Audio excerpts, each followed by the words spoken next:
అబ్బా! Today topic వచ్చేసి నేను సెలెక్ట్ చేసుకుంది లవ్ అబ్బా!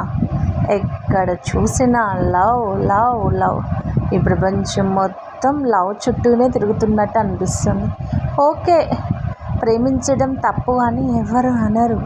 ప్రేమించాలి, ప్రేమించబడాలి, రెండూ ఉండాలి. కానీ దానికి ఇప్పుడు ప్రజెంట్ సిచ్యువేషన్స్ అంతా ఎగనెస్ట్గా ఉన్నాయి కదా. లవ్ అంటున్నారు, ఓకే, అది ఇంత కొంతమంది ఏమో టీనేజ్లోనే లవ్ స్టార్ట్ చేస్తున్నారు. టీనేజ్లో లవ్ అంటున్నారు, ఒక 2-3 years కలిసి ఉంటున్నారు. ఆఫ్టర్ మిస్అండర్స్టాండింగ్స్ వద్దు, ఎవరికి వాళ్ళు సపరేట్ అవ్వటం, లేకపోతే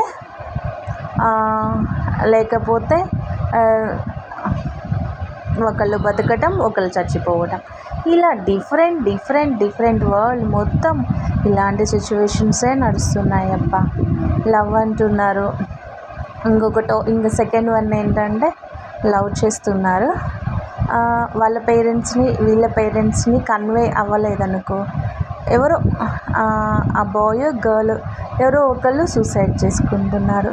లేకపోతే ఇద్దరు సిన్సియర్గా లవ్ చేసుకొని పేరెంట్స్ సపోర్ట్ ఉండి అన్నీ ఉన్నా కూడా ఇద్దరిలో ఎవరో ఒకళ్ళు చీట్ చేసి వెళ్ళిపోతున్నారు.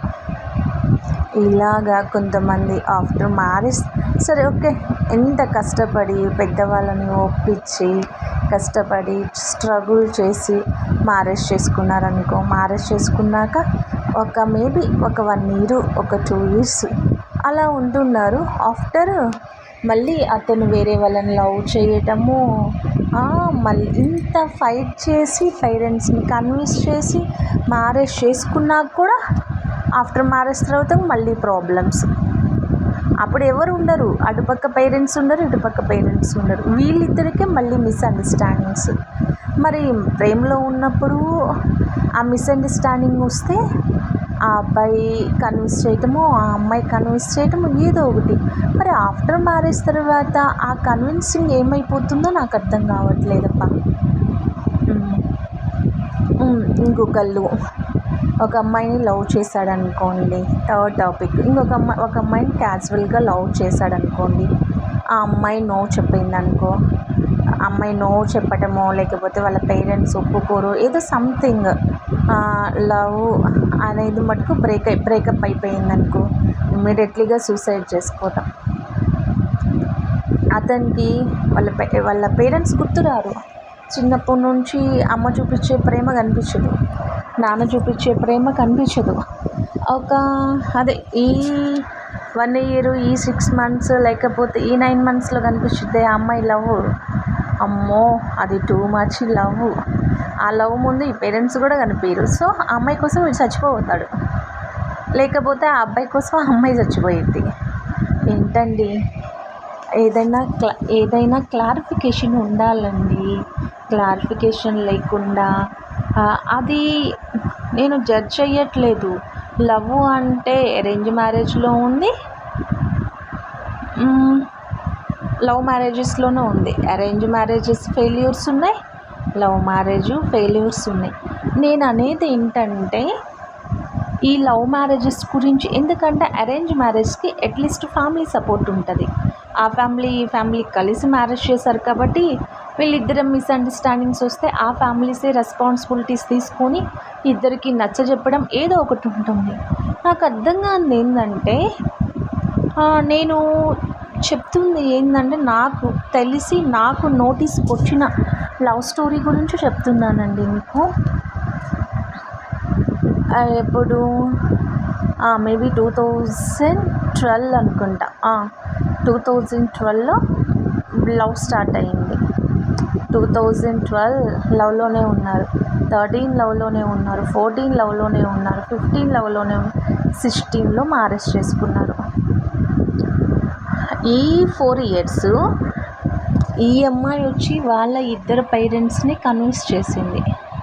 ఆ అబ్బాయి వచ్చేసి వాళ్ళ ఇద్దరు ఫ్యామిలీస్ని, వాళ్ళ రిలేటివ్స్ని, ఎంటైర్ ఫ్యామిలీని ఆ అబ్బాయి చేసుకున్నాడు కన్విన్స్గా. ఓకే, ఆ ఫ్యామిలీస్ ఈ ఫ్యామిలీస్ ఒప్పుకున్నారు. వీళ్ళు 5 years వరకు మాటలు లేవు, అదే 5 ఇయర్స్ వరకు ఇద్దరు కష్టపడ్డారు, వాళ్ళు వీళ్ళు కష్టపడ్డారు. అదే వాళ్ళ ఇంట్లో వాళ్ళు ఫైట్ చేసిన విధానం, ఆ అబ్బాయి కోసము ఆ అమ్మాయి చేసిన ఫైట్, ఆ అమ్మాయి కోసం ఆ అబ్బాయి చేసిన ఫైట్, అంత కష్టపడి ఫైట్ చేసుకున్నారు. 2015లో మ్యారేజ్ చేశారు. 15 బాగున్నారు, 16 బాగున్నారు, 17 బాగున్నారు, 18 బాగున్నారు, 19 కోవిడ్ డ్యూరేషన్ వచ్చింది చూసారా, 1920 టైంలో. అప్పుడు వర్క్ ఫ్రమ్ హోమ్ స్టార్ట్ అయినాయి ఇద్దరికి. వాళ్ళిద్దరూ అంటే ఒక అతను ఆ అమ్మాయి ఆఫ్టర్ మ్యారేజ్ తర్వాత ఒక 1 or 2 ఇయర్స్ జాబ్ చేసింది. ఆఫ్టర్ ఒక బేబీ పుట్టింది, ఒక బేబీ గర్ల్ పుట్టింది, జాబ్కి రిజైన్ చేసింది. ఇంట్లోనే బేబీని చూసుకుంటుంది. ఆయన కంటిన్యూస్గా వర్క్ చేస్తూనే ఉన్నాడు. ఇంకా కోవిడ్ డ్యూరేషన్లో స్టార్ట్ గొడవలు. నేను అనేది ఏంటంటే, మ్యారేజ్కి బిఫోరు ఇద్దరికి స్ట్రాంగ్ అండర్స్టాండింగ్ ఉంది, ఆ అబ్బాయికి అమ్మాయికి. ఎలా అంటే, చనిపోతే ఇద్దరు కలిసి చనిపోవాలని, బతికితే ఇద్దరు కలిసి బతకాలని, మ్యారేజ్ చేసుకుంటే ఆ అమ్మాయినే చేసుకోవాలని, ఆ అబ్బాయి మ్యారేజ్ చేసుకుంటే ఆ అమ్మాయినే మ్యారేజ్ ఇంత స్ట్రాంగ్గా ఇద్దరు డెసిషన్ తీసుకొని ఒక డిటర్మినేషన్ చేసుకొని ఉన్నప్పుడు ఆఫ్టర్ 5 ఇయర్స్కి వాళ్ళిద్దరికీ గొడవలు ఎందుకు వస్తున్నాయి? డైవర్స్ ఎందుకు తీసుకోవాలనుకున్నారు ఇద్దరు? ఇప్పుడు వీళ్ళిద్దరు కలిసి ఉన్నారు, కలిసి ఉన్నప్పుడు గొడవలు వస్తున్నాయి. వాళ్ళిద్దరు విడివిడిగా ఉన్నప్పుడు ఇద్దరు ఆ పెళ్ళి కోసమని ఇద్దరు 3-4 ఇయర్స్, మ్యాక్సిమం 4-5 ఇయర్స్ వరకు ఇద్దరు కష్టపడ్డారు, భయంకరమైన కష్టపడ్డారు. ఆ ఫ్యామిలీని ఈ ఫ్యామిలీని ఒప్పించడానికి. అన్నం తినని రాత్రులు ఉన్నాయి, వాళ్ళు నీళ్లు తాగకుండా పడుకున్న రోజులు ఉన్నాయి.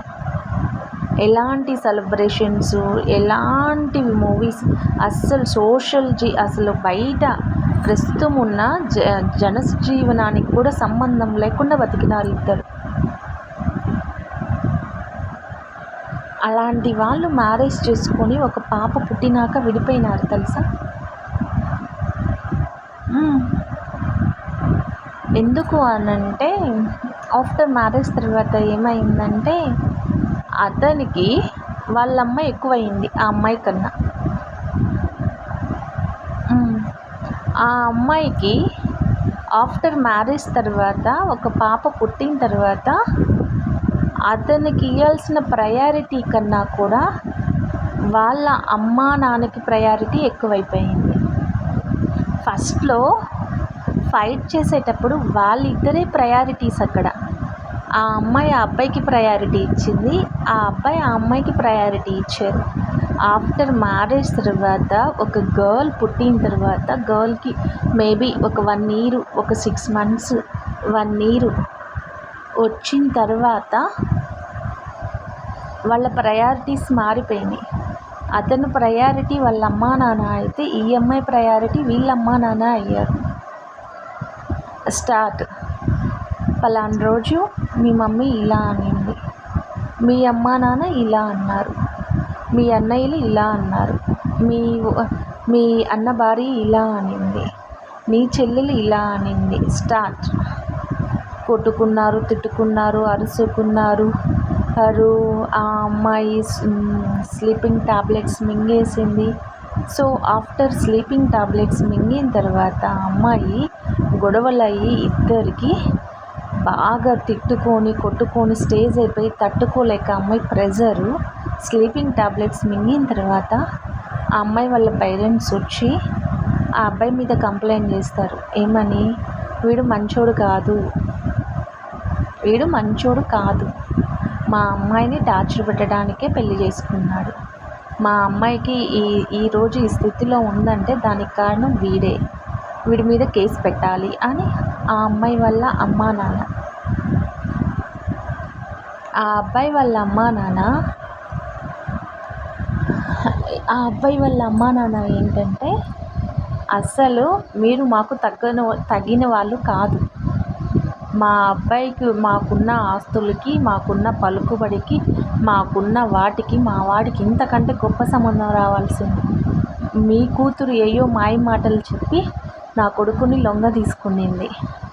అందువల్ల నా కొడుకు నీ కూతురు మాయ మాటలకు లొంగిపోయి పెళ్ళి ఒప్పుకున్నాడు. పెళ్ళయిన తర్వాత దాని రుజు రూపం తెలిసింది మా వాడికి. అందుకనే తెలిసింది కాబట్టి మీ అమ్మాయితో ఉండలేక గొడవ పడుతున్నాడు. ఇది వాళ్ళిద్దరు డిస్కషన్ అండి. ఆ అమ్మాయి ఐసీలో ఉంది. వాళ్ళ ఫ్యామిలీ వీళ్ళ ఫ్యామిలీ బయట కూర్చొని మాట్లాడుకునే డిస్కషన్ ఇది. ఈ రకంగా అయిపోయిన తర్వాత వీళ్ళిద్దరికి లవ్ సపోర్ట్స్కి కొంత ఫ్రెండ్స్ ఉంటారు కదా, ఆ ఫ్రెండ్స్ వెళ్ళి అతనికి నచ్చజెప్పారు, ఆ అమ్మాయికి నచ్చజెప్పారు. ఓకే, నచ్చజెప్పారు. ఆ అమ్మాయి కొన్ని రోజులు వాళ్ళ మదర్ వాళ్ళ ఇంటికి వెళ్ళింది. హాస్పిటల్ నుంచి ఒక 1 మంత్ అక్కడ ఉంది. ఈ అబ్బాయి వాళ్ళ అమ్మ వాళ్ళ ఇంటికి, వాళ్ళ భార్య వాళ్ళ ఇంటికి, అతను రెంటుకుంటున్న హౌస్కి 3 ఇళ్ళకి తిరుగుతూ ఉన్నాడు. ఆ అమ్మాయి 1 మంత్ తర్వాత మళ్ళీ వచ్చింది. వస్తే ఒక 5-6 మంత్స్ ఏమన్నా ఇట్లానే కీచుకుంటా కొట్టుకుంటా కీచులాట, కానీ చనిపోయే అంత స్టేజ్కి అయితే రాలేదు. ఒక 6 మంత్స్ తర్వాత ఇద్దరు కూర్చున్నారు, ఆ అబ్బాయి ఆ అమ్మాయి కూర్చుని, నీకు నాకు అస్సలు పడట్లేదు, నీ ఫేస్ చూస్తుంటే నాకు వామిటింగ్ వస్తుంది, నా ఫేస్ చూస్తుంటే నీకు వామిటింగ్ వస్తుంది, దీనికి సొల్యూషన్ ఏంటి? నా లైఫ్ నాకు నచ్చినట్లు లేదు, నీ లైఫ్ నీకు నచ్చినట్లు ఉండలేదు, దీనికి సొల్యూషన్ ఏంటి? నువ్వు కాంప్రమైజ్ అవుతావా, నేను కాంప్రమైజ్ అవ్వాలా, ఇద్దరం కాంప్రమైజ్ అయి బతుకుదామా అని ఇలా ఇద్దరు డిస్కషన్ ఒక 2-3 డేస్ చేసుకున్న వాళ్ళకి ఎలాంటి సొల్యూషన్ రాలేదు. ఓకే, ఇద్దరు వాళ్ళ పేరెంట్స్ వీళ్ళ పేరెంట్స్కి చెప్పారు, మేము డైవర్స్ తీసుకుంటున్నామన్నారు. వాళ్ళ పేరెంట్స్ ఆల్రెడీ రెడీగానే ఉన్నారు డైవర్స్కి. ఎందుకంటే వాళ్ళు చూస్ చేసింది కాదు కదా, వీళ్ళిద్దరు ఇష్టపడి చేసుకుంది కదా. సో వాళ్ళకుండే గొడవలు వాళ్ళకున్నాయి, వీళ్ళకుండే వర్షన్ వీళ్ళకుంది. వెళ్ళారు, డైవర్స్ తీసుకున్నారు. ఓకే, డైవర్స్ తీసుకున్నారు. ఫైనల్గా ఇద్దరు హ్యాపీగా ఉన్నాం అనుకున్నారు. ఆ పాప పరిస్థితి ఏంటి ఒక్కసారి మీరు ఆలోచించండి. ఆ పాపకి వచ్చేసి వీళ్ళ డైవర్స్ అయినప్పుడు 4-5 years. వాళ్ళ ఫాదర్ అంటే ఆ అమ్మాయికి చాలా అంటే చాలా ఇష్టం. నేను చెప్తాను వినండి, చాలా ఇష్టం. వాళ్ళు ఏం చేశారు, ఈ పాపను మీరు ఉంచుకుంటారా అంటే చిన్న పాప తల్లి దగ్గరే ఉండాలి అని కోర్టు జడ్జిమెంట్ ఇచ్చేసింది. ఈజీగా తెల్ల కాగితాలు కదండి, కోర్టు స్టాంపులు గుద్దింది, డైవర్స్ ఇచ్చేసింది ఆఫ్టర్ 6 monthsకి. అంటే కోర్టుది కూడా తప్పులేండి, కౌన్సిలింగ్ ఇచ్చింది, అవి చేసింది, ఈ చేసింది, అన్నీ చేసింది. తర్వాత ఆ పాపను వాళ్ళ ఇంటికి తీసుకెళ్ళారు. వాళ్ళు ఏందో భరణం కింద ఏయో కొన్ని ఎక్స్పెక్టేషన్ చేశారు. వాళ్ళు అడిగింది వీళ్ళు ఇచ్చేసేసారు, వాళ్ళు తీసేసుకున్నారు. ఎవరి లైఫ్ వాళ్ళవి అయిపోయినాయి. ఎందుకంటే ఇది నాకు నియర్గా జరిగింది కాబట్టి వాళ్ళని నేను బాగా అబ్జర్వ్ చేశాను కాబట్టి మీకు ఇంత క్లారిటీగా చెప్పగలుగుతున్నాను. అయితే ఆ అబ్బాయికి డైవర్స్ అయిపోయిన తర్వాత ఒక 3-4 yearsకి అనుకుంటా మళ్ళీ మ్యారేజ్ చేశారు.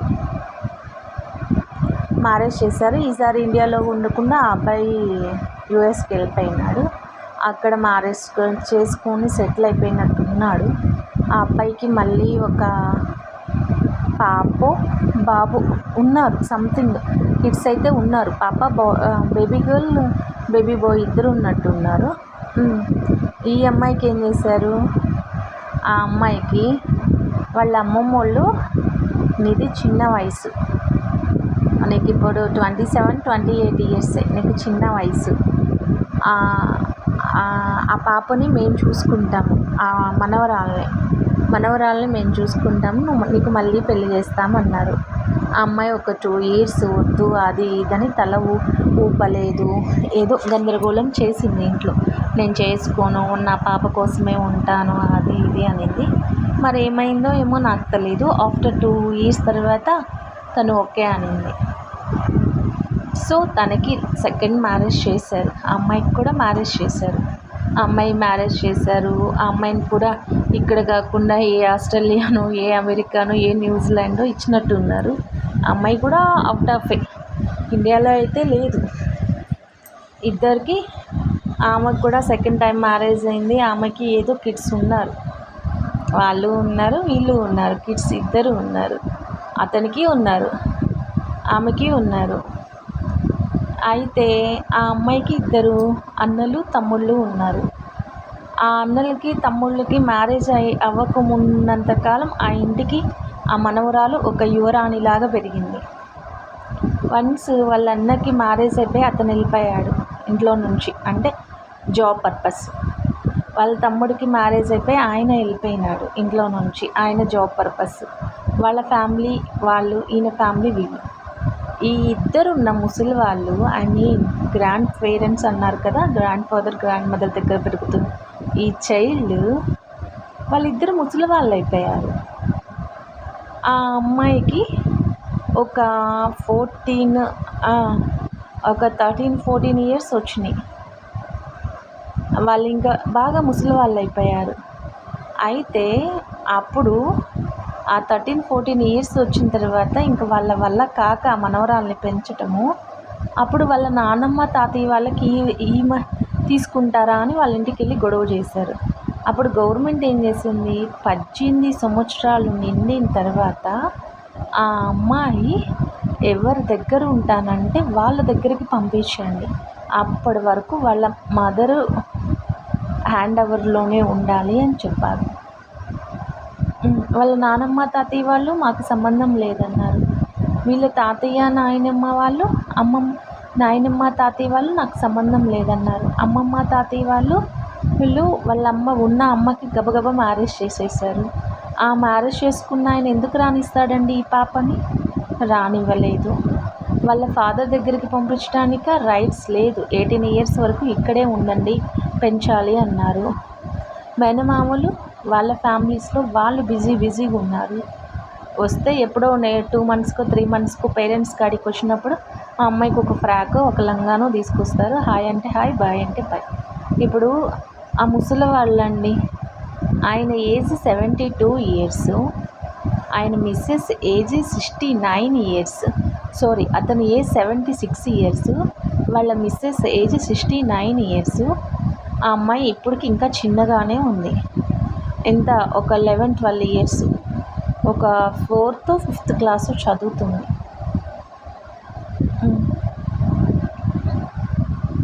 ఆ అమ్మాయికి ఇది రైట్, ఇది రాంగు అని చెప్పేవాళ్ళు లేరు. వాళ్ళ తాతయ్యకి ఓపిక అయిపోయింది. వాళ్ళ అమ్మమ్మకి వేరే వాళ్ళ మీద డిపెండ్ అయి ఉంటుంది వర్క్కి. ఇప్పుడు ఆ అమ్మాయి పరిస్థితి ఏంటి? చేసుకున్న నాన్న అమ్మ పెళ్ళి చేసుకున్నారు. పెళ్ళి చేసుకొని ఆ అమ్మాయి నన్ను కనండి అనలేదు, వీళ్ళే కన్నారు. సరే, కన్న తర్వాత కొన్ని అందరికీ వస్తాయి ప్రాబ్లమ్స్. ఆ ప్రాబ్లమ్స్ని సాల్వ్ చేసుకోవడం చేతగాక ఎవరి లైఫ్ వాళ్ళు చూసుకున్నారు. ఓకే, ఆయన లైఫ్లో ఆయన హ్యాపీగా ఉన్నాడు, ఆమె లైఫ్లో ఆమె హ్యాపీగా ఉంది. ఈరోజు ఆ అమ్మాయి పరిస్థితి ఏంటి? ప్రజెంట్ సోషల్ మీడియా ఎంత ఘోరంగా ఉంది అంటే అంత ఘోరంగా ఉంది. సోషల్ మీడియా ఒక చేతికి ఫోన్ వచ్చింది అని అంటే మన చేతికి, అది మేబీ మనకంటే matured mind, what's right what's wrong అని చెప్పేసి మనము డిసైడ్ చేసుకుంటాం. అంత 11-12 ఇయర్స్ పిల్లలకి ఫోన్ వెళ్తుంటే వాళ్ళ తాతయ్య ఒక ఫోను, వాళ్ళ అమ్మమ్మ ఒక ఫోను, వాళ్ళ ఫోన్లో వీడియోలు చూసుకుంటూ ఉంటుంటారు టైంపాస్కి. ఈ అమ్మాయికి ఫోన్ టైంపాస్, రేత్రింబగుళ్ళు ఫోన్లో గేమ్స్ ఆడిద్ది, ఫోన్లో వీడియోలు చూస్తూ ఉంటుంది. ఏ వీడియో వస్తే ఆ వీడియో చూస్తూనే ఉంటుంది. ఈ టైంలో ఆ అమ్మాయికి ఇది రైట్ ఇది రాంగు అని చెప్పకపోతే ఆ అమ్మాయి లైఫ్ ఇప్పుడు వేరే రకంగా అయిపోయింది. ఆ అమ్మాయి లైఫ్ రేపు వేరే రకంగా అయిపోయిందనుకోండి, ఆ తప్పు ఎవరిది? వాళ్ళ నాన్నదా, వాళ్ళ అమ్మదా? ఆ అమ్మాయిని చూసి బాధ్యతగా నేను పెంచుకుంటాను, నీకెందుకని వేరే పెళ్ళి చేసి కూతుర్ని పంపించేసి ఆ అమ్మాయి బాధ్యత నాది అన్న తాతయ్య అమ్మమ్మదా? ఏమో మా అక్క మా చెల్లెల కూతురు చూసుకుందామని లేకుండా వదిలేసిన ఆ మేనమామలదా, లేకపోతే వాళ్ళ నానమ్మ తాతయ్య బాధ్యత తీసుకోకుండా వాళ్ళు మాకు సంబంధం లేదు అని పక్కకు పోయిన వాళ్ళదా? అసలు ఎవరిది ఇప్పుడు ఆ అమ్మాయి బాధ్యత? మీరు చెప్పండి. మీరు ఆలోచించి కామెంట్ చేయండి. అట్లీస్ట్ దీన్ని వినండి, నేను చెప్పేది విని అట్లీస్ట్ మొత్తం విని ఒక కామెంట్ చేయండి. అట్లానే నా ఛానల్ని ఫాలో చేసుకోండి. Okay, thank you.